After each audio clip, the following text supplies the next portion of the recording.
It's Wednesday. You know what that means.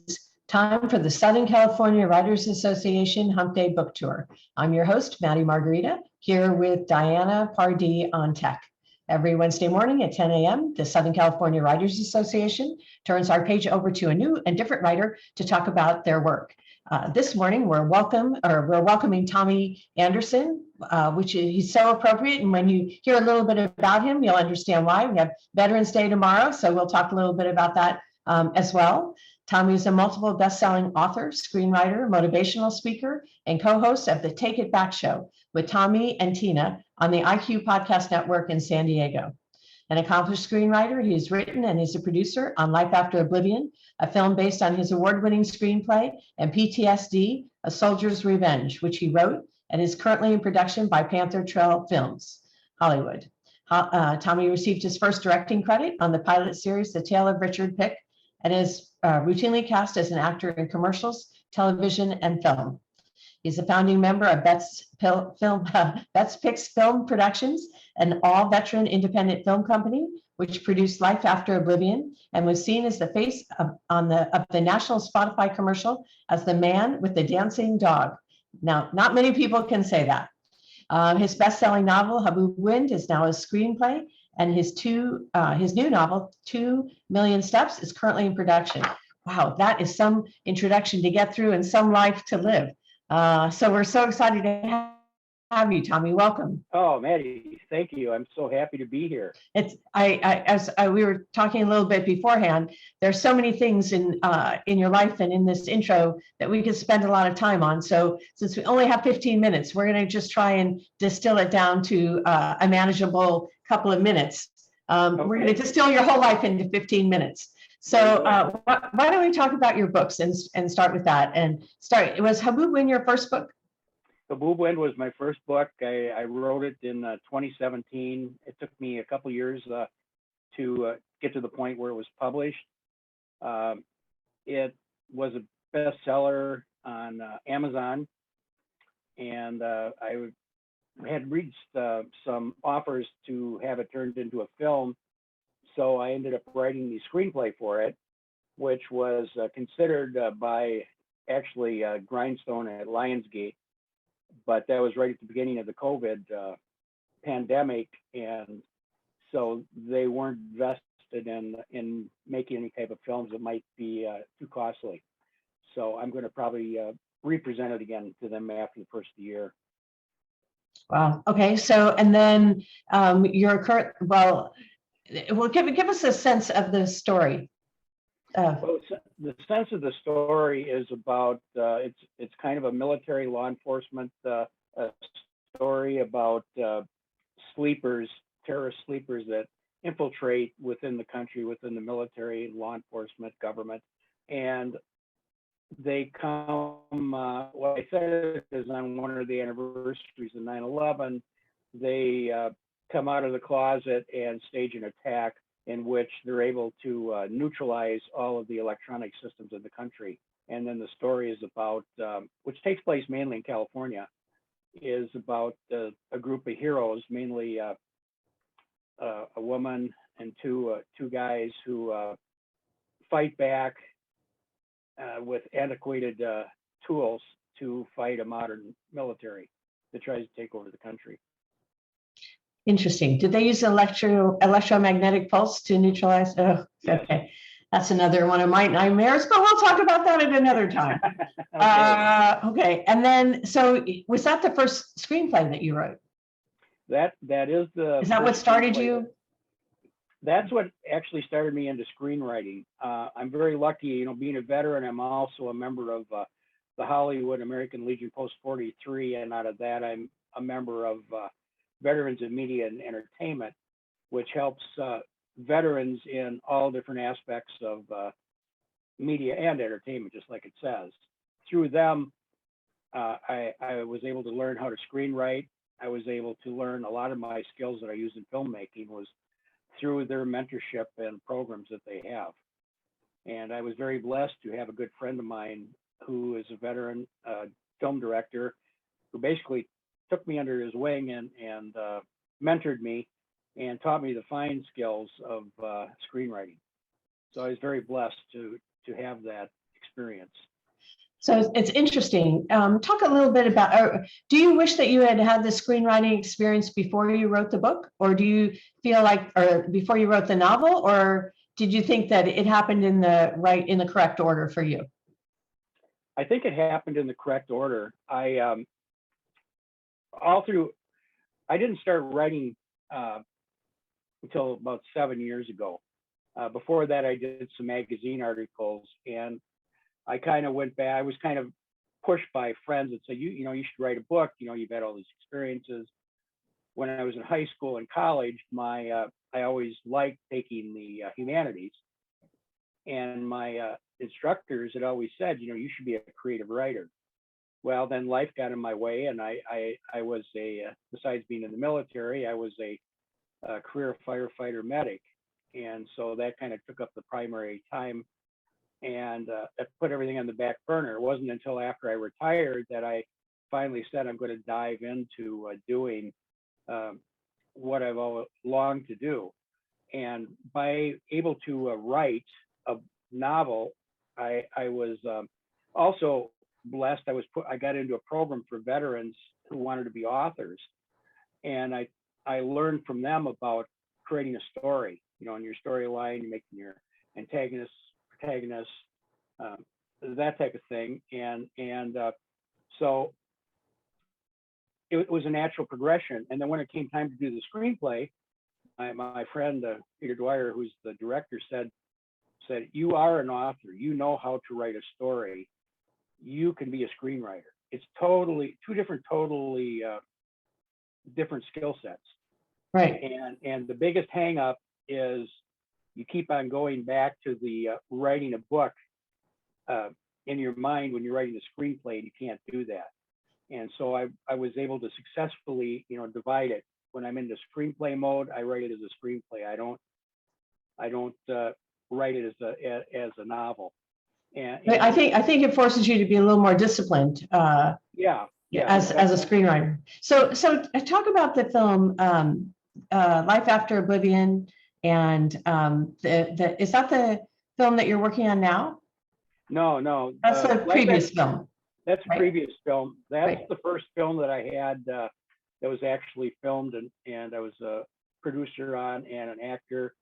Was that here in California? Was that? Yeah, it was part of the San Diego Film Consortium. We did it, Armed Forces Film Challenge. We had to come up with a story and film it and have ready to view in I believe it was 60 days. Wow. And so we formed a group between three of us veterans, Susan Priest, myself, and Floyd Stayer.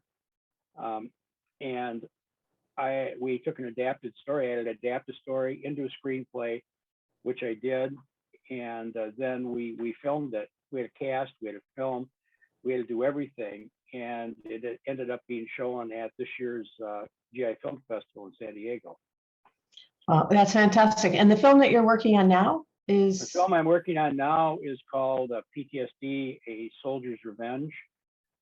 It's in the final stages of filming. It'll be released in 2022. It's starring Tom Sizemore, Daniel Baldwin, Robert Lasordo, Ozanka Landa. I had a role in it. There was a lot of other actors who were part of it. It all came together, and it was a great experience. And can you tell us a little bit about that? Or are you contractually obligated not to tell us, or? Well, what it's about in a nutshell, yeah, I'm really restricted on what I can say, is about a female medic who comes back from the war in the Middle East with PTSD, and it's her struggles after she gets back. Wow. And it was really interesting because I had to write it as if I was a woman. Interesting. And it was a really interesting experience to take and that's one of the things I like about writing and being creative, is when you can create a character, you actually have to slip into that character and become that character. And what I call it getting in the zone. And then when I'm in there, I said, don't bother me, because right now I'm not me. I can't tell you who's going to answer when you call. Excuse me. Yeah, exactly. Yeah, Sybil. So, so you are a really busy person, and like I said, I wish we had more time to talk. So I just would like to ask for the veterans out there who may be listening to this, do you have advice for them if they are tempted or inspired to tell their story in writing or via film? Be persistent, reach out to the veterans organizations. Veterans in media and entertainment is a great vehicle. We have around 3,600 members all over, not just in the United States, some of them are deployed. We have brilliant directors, cinematographers, writers, you name it. That's the way to get in. Take advantage of their free training courses, and don't be afraid to step out there and don't take no for an answer. That's how military people seem to survive, because it's like we don't let go once we get started. Yeah. And we learn to adapt, and you learn that if I made a mistake here, then I'll correct it, and then keep going forward.